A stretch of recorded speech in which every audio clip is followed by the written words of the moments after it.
Bismillahirrahmanirrahim. Assalamualaikum warahmatullahi wabarakatuh. Alhamdulillahi rabbil alamin. Wassalatu wassalamu ala ashrafil anbiya'i wal mursalin wa ala alihi wa sahbihi ajma'in. Alhamdulillah, kita telah sampai di edisi 21. Pokok bahasan edisi 21 adalah prasa kata benda yang ketiga atau FKB 3. Kita sudah mempelajari dua prasa, yaitu prasa kata benda pertama dan prasa kata benda kedua. Prasa kata benda pertama isinya kata benda, kata sifat.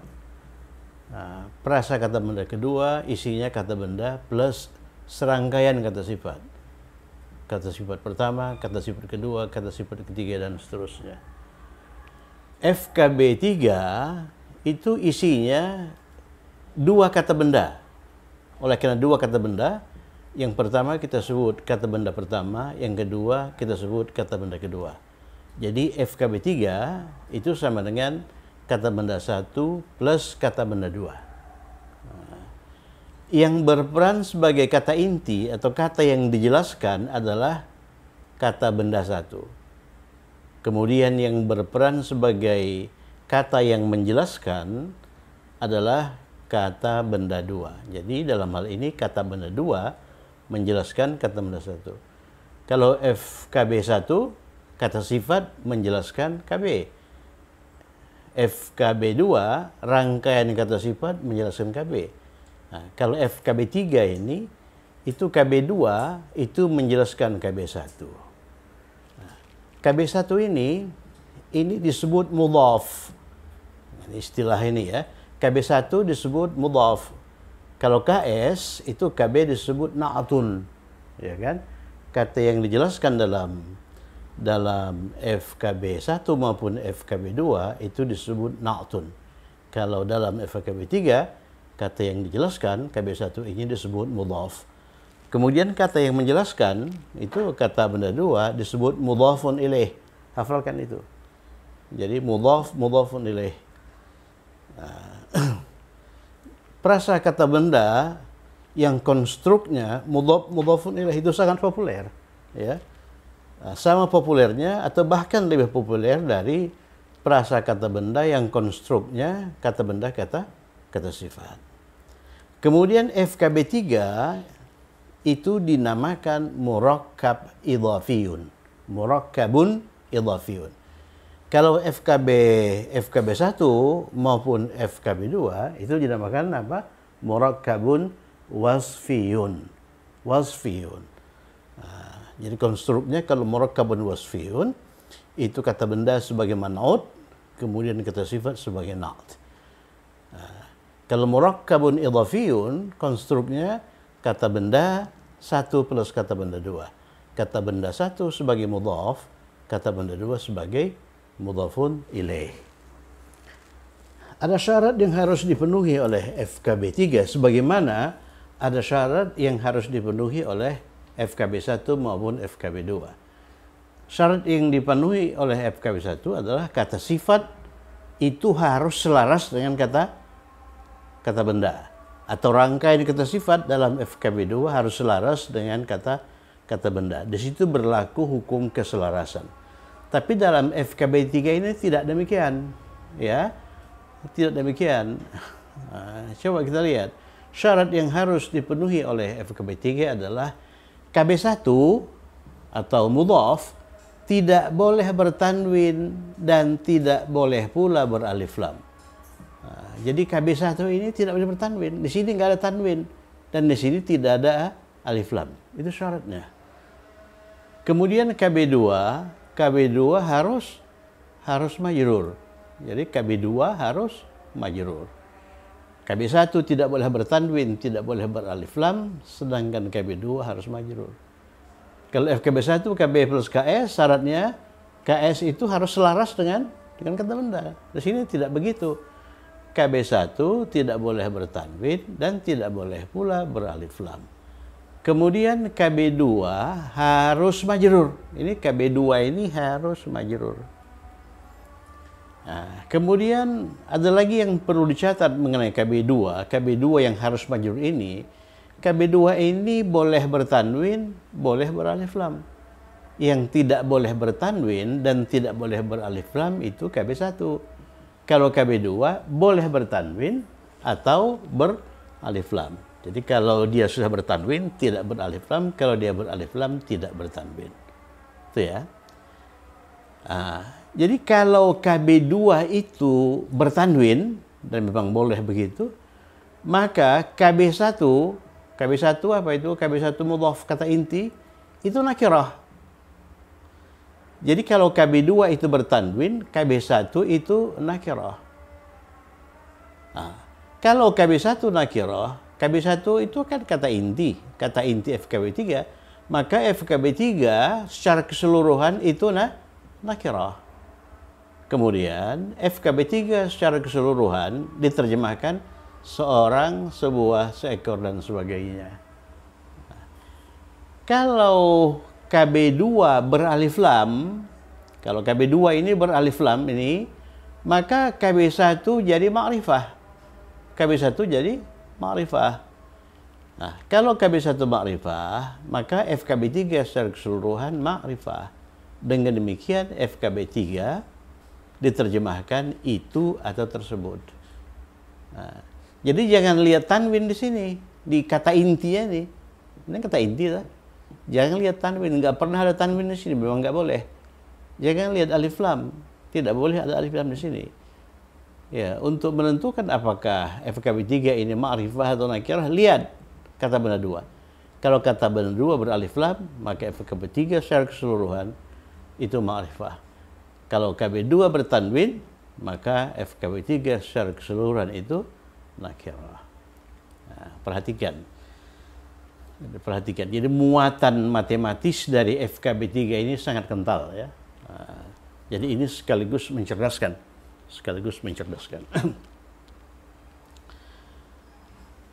Poin 4, harokat akhir kata benda satu bisa dhammah, bisa kasrah, bisa fathah. Ya, harokat akhir kata benda satu itu bisa dhammah, bisa kasrah, bisa fathah. Nah, KB1 itu tidak boleh bertanwin. Kalau tidak boleh bertanwin, maka harokat akhirnya bisa dhammah, bisa kasrah, bisa fathah. Nah, kalau harokat akhir KB1 itu dhammah, maka FKB3 secara keseluruhan itu dikatakan marfu. Kalau harokat akhir KB1 itu kasrah, maka FKB3 secara keseluruhan itu dikatakan majrur. Ya. Kalau harokat akhir KB1 itu fathah, maka FKB3 secara keseluruhan berkasus mansub.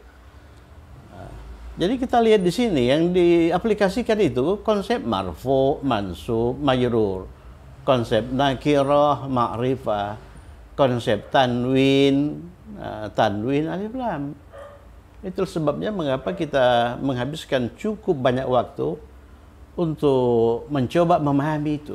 Apa itu tanwin, apa itu alif lam, apa itu nakirah, apa itu ma'rifah.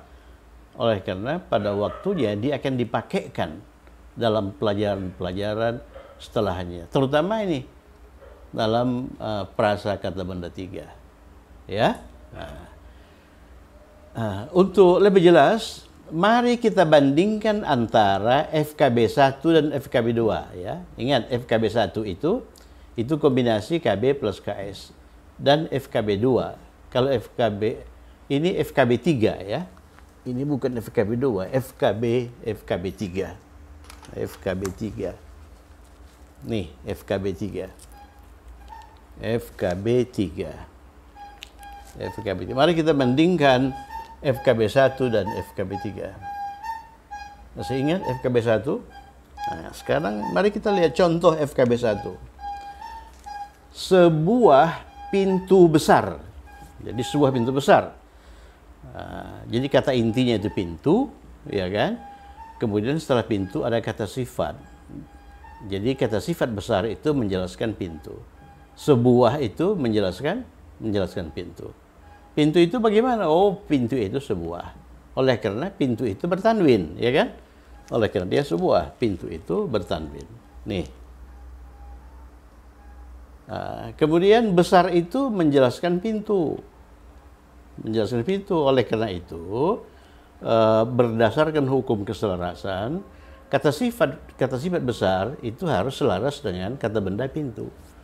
Ya, lihat sebuah itu tanwin ya. Sebuah itu tanwin. Jadi huruf akhir pintu itu kita tanwinkan. Dalam hal ini double dhammah. Babun kabirun.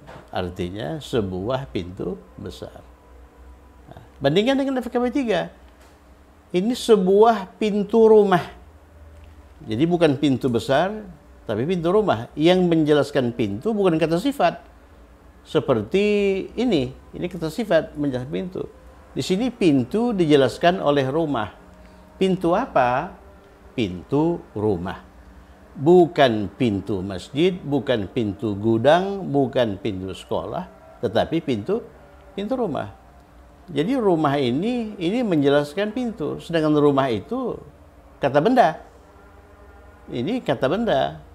Oleh karena itu, pintu itu kita sebut kata benda 1, rumah itu kata benda 2. Ya, mohon difahami ini. Bagaimana merangkai perasa kata benda 3 sebuah pintu rumah? Tulis dulu pintunya. Pintu itu begini kan. Kemudian setelah itu baru tulis rumahnya. Rumah itu begini. Bab itu pintu, bait itu rumah. Kemudian ini kata benda 1 ini tidak boleh bertanwin. Tidak boleh beralif lam. Jadi tidak boleh babun, babin atau babon, nggak boleh. Ya. Tidak boleh bertanwin. Kalau tidak boleh bertanwin, kemungkinannya babu, baba, babi. Kan nggak bertanwin dia kan. Yang penting tidak bertanwin, ya. Jadi harokat huruf akhir kata benda 1 ini terbuka, ya, terbuka.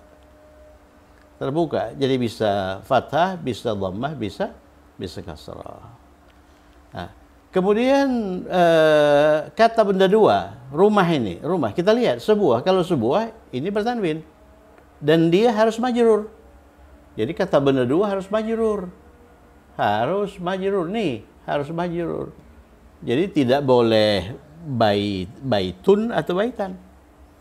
Jadi kalau dia harus majrur dan dalam hal ini bertanwin oleh karena sebuah, maka ini kata benda 2 jadi baitin, ya, baitin. Jadi apa bahasa Arab dari sebuah pintu besar? Sebuah pintu besar bahasa Arabnya babu baitin atau baba baitin atau babi baitin, ya, baitin, ya. Kemudian coba pintu besar itu, ini besar kata sifat. Oleh karena itu ini FKB 1. Kita tulis dulu pintunya, ini bab pintu. Kemudian lihat kata sandangnya itu kan, itu posisinya dalam bahasa Indonesia di akhir. Oleh karena itu pintu ini kita beri alif lam. Ya, beri alif lam pintu itu. Al-babu, kemudian kata sifat selaraskan dengan kata benda. Kalau ini al, ini u, besar itu kabirun. Ini prasakata benda 1. Dalam prasakata benda 1 ini kata benda ini boleh beralif lam, boleh bertanwin. Tapi dalam prasakata benda 3 tak boleh. Tak boleh beralif lam, tidak boleh bertanwin.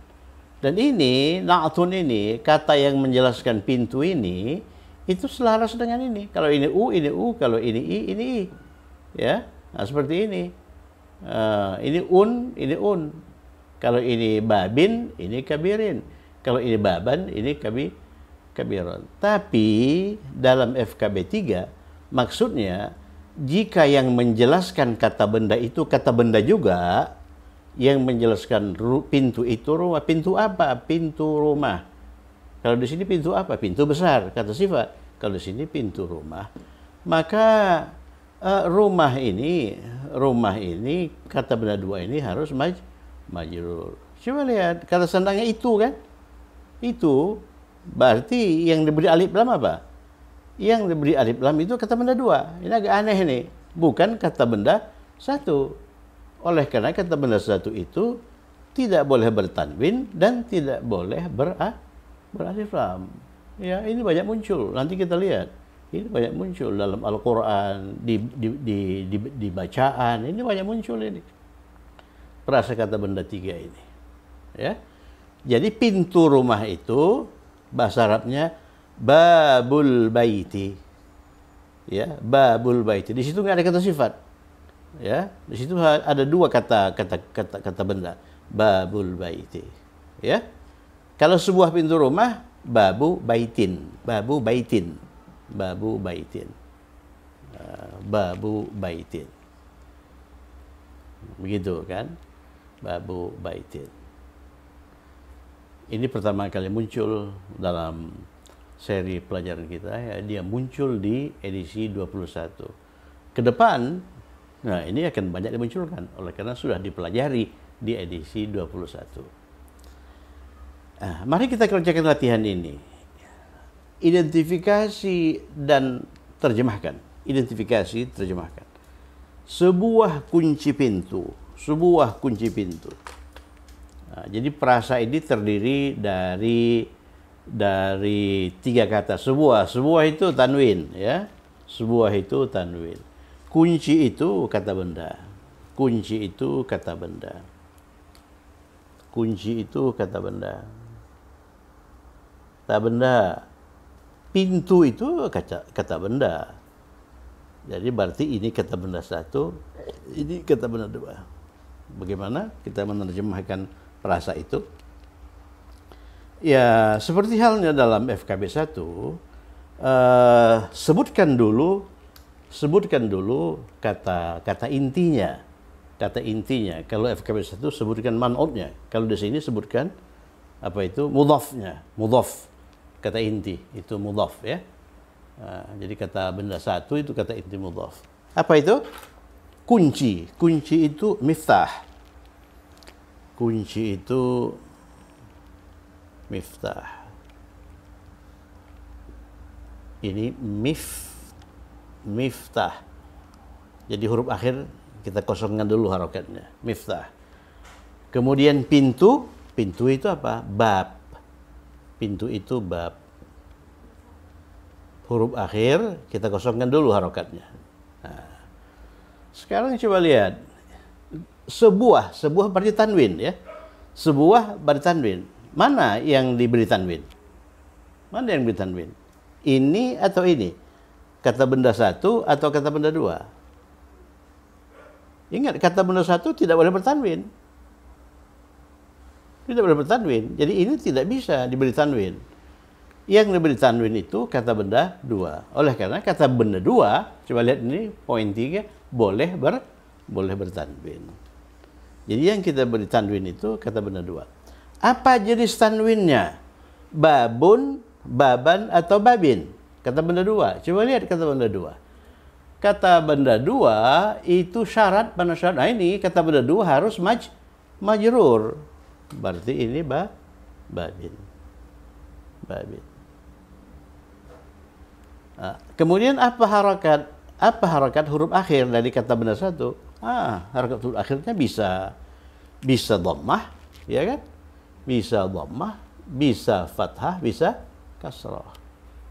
Mana itu? Bisa dhammah, bisa fathah, bisa kasrah ini. Bisa dhammah, bisa fathah, bisa kasrah. Jadi kalau dhammah miftahu babin. Kalau fathah miftaha babin. Kalau kasrah miftahi babin. Artinya sama. Miftahu babin yaitu sebuah pintu rumah. Miftaha babin sebuah pintu rumah. Miftahi babin sebuah pintu rumah. Kan begitu kan? Kalau nanti harokat huruf akhir kata benda satu ya. Kalau harokat huruf akhir kata benda satu itu dhammah. maka FKB 3 ini secara keseluruhan berkasus marfu. Marfu dia. Kemudian kalau kita pakai kasrah, berarti ini secara keseluruhan berkasus majrur. Ya, kalau fathah ini secara keseluruhan berkasus mansub. Ya, mansub. Jadi miftahu babin, miftahi babin, miftah babin itu artinya sama saja. Ini bentuk nakirah, oleh karena dia bertanwin. Yang bertanwin namanya. Yang bertanwin itu kata benda dua, ya. Kalau kata benda satu nggak boleh bertanwin. Nah, kata intinya mana? Kata intinya miftah atau bab, kunci atau pintu. Ya, kata inti itu kata benda satu yang tak boleh bertanwin dan tak boleh beralif lam itu. Nah, jadi kalau saya berkata sebuah kunci pintu, maka saya berbicara mengenai kunci atau mengenai pintu. Kalau saya berkata sebuah kunci pintu, saya berbicara mengenai kunci atau berbicara mengenai pintu? Oh, saya berbicara mengenai kunci. Oleh karena kata intinya kunci, bukan pintu. Nah, kalau saya berkata, ini apa ini? Kunci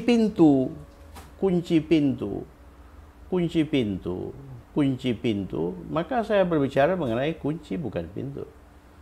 Atau kalau kita perluas lagi nanti pada edisi yang keberapa itu, pada prasa yang keberapa itu, kalau saya berkata kunci pintu rusak, ya, kunci pintu rusak, yang rusak apanya?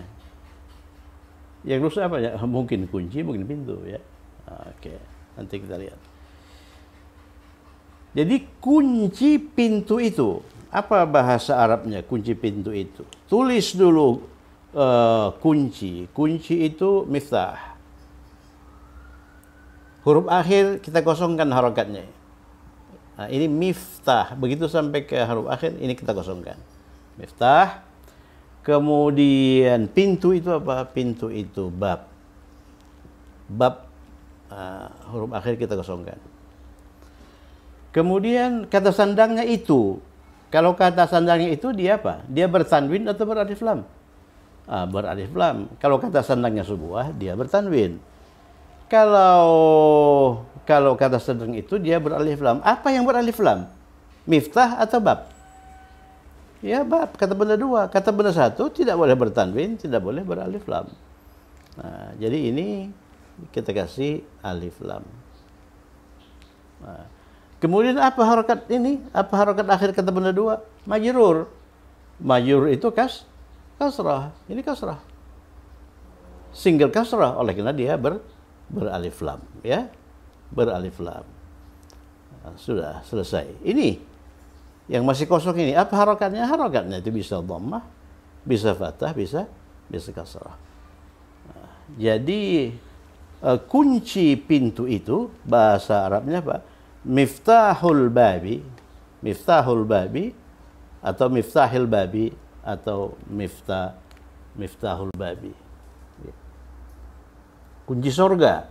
Apa kunci sorga? Dengan demikian apa kunci sorga? Kunci sorga itu miftahul jannah. Ya, harkat huruf akhir jannah itu harus kasrah. Miftahul jannati. Ya. Miftahul jannati, boleh juga miftahil jannati, boleh juga miftahul jannati. Kalau kita disuruh milih salah satu, pilihlah miftahul jannah. Ya. Oleh karena bentuk marfu itu bentuk yang paling dasar, ya.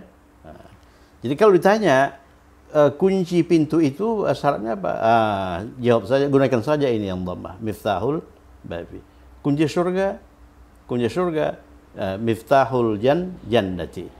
Kalau kunci sekolah itu miftahul madrasati. Tak boleh madrasatu, tidak boleh madrasata. Kunci mobil itu miftahus sayyarati. Nah, kalau sebuah kunci mobil, nah ini miftahu, ini bertanwin, sayyaratin. Sebuah kunci masjid, miftahu masjidin. Sebuah kunci rumah, miftahu baitin. Ya kan? Miftahu baitin. Kita lanjutkan. Nomor tiga, sebuah pintu mobil. Jadi kata bendanya itu pintu, bab, gitu ya. Kemudian kata benda dua mobil. Ini mobil nih. Mobil itu apa? Sayyarah. Jadi huruf akhir itu memang sengaja kita kosongkan ininya. Kita kosongkan harokatnya. Ini sayyarah. Kemudian sebuah. Kalau sebuah bagaimana? Sebuah itu bertanwin. Yang bertanwin namanya? Kata benda duanya atau nomor satu? Ya, kata benda dua. Kata benda satu ini nggak boleh bertanwin. Ini kata benda dua. Jadi sebuah pintu mobil, babu sayyaratin. Kita pakai bentuk marfu saja ya. Bisa juga baba sayyaratin, babi sayyaratin. Babu sayyaratin. Kalau pintu mobil itu, ya pintu itu tulis bab, ya kan, bab. Jadi huruf akhir itu kosongkan harakatnya. Kemudian mobil itu sayyarah. Ya, huruf akhir tamar buntah kosongkan. Itu berarti alif lam ya. Mana yang diberi alif lam? Ini. Bukan ini nggak boleh alif lam. Jadi kasih alif lam. Kemudian harakat huruf akhir kata ini harus majrur. Majrur itu pakai as-sayyaratin atau as-sayyarati. Jadi as-sayyarati. Oleh karena ada alif lam. Ya. Alif lam. Nah, ini apa ini? Sebuah istana raja. Bentar ya.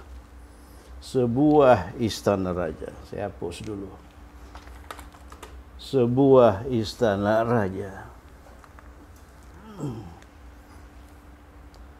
Sebuah istana. Istana itu kata benda. Raja juga kata benda. Kalau dalam bahasa Indonesia, kata benda itu bisa diulang. Istana untuk menunjukkan jamak. Raja-raja bisa, ya. Ini istana raja itu. Istana raja itu. Apa dulu ditulis? Tulis dulu kata benda satu. Istana apa? Itu sudah muncul di latihan sebelumnya, di edisi sebelumnya, qasrun. Tapi huruf akhir kosongkan dulu harokatnya. Kosongkan dulu ya. Kemudian raja itu malik. Raja itu malik ya kan? Malik. Nah, jadi harokat akhir kata benda satu, kata benda dua untuk sementara kita kosongkan. Kemudian sebuah berarti tanwin. Apa yang bertanwin? Ini kata benda dua. Tanwinnya berkasrah. Oleh karena kata benda dua itu harus majrur. Tidak boleh marfu, malikun, tidak boleh mansub malikan ya. Nah, kemudian apa harakat ini? Harakat ini bisa u, bisa a, bisa ia. Kita ini saja u ya. Oke, supaya tidak ribet. Qasru malikin. Itu sebuah istana raja. Kalau istana raja itu, ya kata benda pertamanya qasr sama saja, ya qasrun sebetulnya ininya. Kemudian raja itu malik, ya malik. Nah, kemudian itu tanwin, itu alif lam. Alif lam di mana? Ditempatkan di FKB 3, itu ditempatkan di kata benda 2. Kan begitu kan? Nah, apa harakat akhir kata benda 2? Itu jelas kasrah. Ini qasrul malik. Nah, tanpa sadar sebetulnya kita banyak ini menemukan prasa kata benda 3 dengan kombinasi kata benda. Misalnya Rabbin nasi itu KB1, KB2. Ya, Rabbin nasi, Rabb manusia. Rabb itu kata benda, nasi itu kata benda. Rabbin nasi, kata benda duanya berakhir dengan kasrah. Boleh saja. Miftahi, Rabbin nasi. Tapi kata benda dua nas itu harus majrur. Ya, misalnya di Suratun Nas. Suratun, nama surahnya saja itu kata benda. Suratun Nasi. Kemudian di situ kita temukan Rabbin Nasi, ya, Rabb manusia, Ilahin Nasi, sembahan manusia, Malikin Nasi, raja manusia. Dan kita temukan di banyak tempat dalam Al-Quran. Saya kira cukup sekian. Ini penting ya. Sebetulnya semua yang kita pelajari itu penting. Ya, pelajari ulang berkali-kali, baca berkali-kali FKB 1, FKB 2. Sebelumnya baca berkali-kali konsep marfu, majrur, mansub, nakirah ma'rifah dan sebagainya. Jadi kita lihat bahwa bahasa Arab itu sangat matematis. Ini matematika ini. Oleh karena itu, mempelajari bahasa Arab itu harus dengan menggunakan metode matematis. Ya, jadi kalau kita mempelajari bahasa Arab itu dengan metode yang acak-acakan, nggak akan pernah dapat itu. Jadi hasilnya itu salah-salah saja itu hasilnya itu ya. Jadi melalui channel ini saya mengajak mempelajari bahasa Arab dengan menggunakan konsep matematis ya. Saya kira cukup sekian. Semoga bermanfaat. Assalamualaikum warahmatullahi wabarakatuh.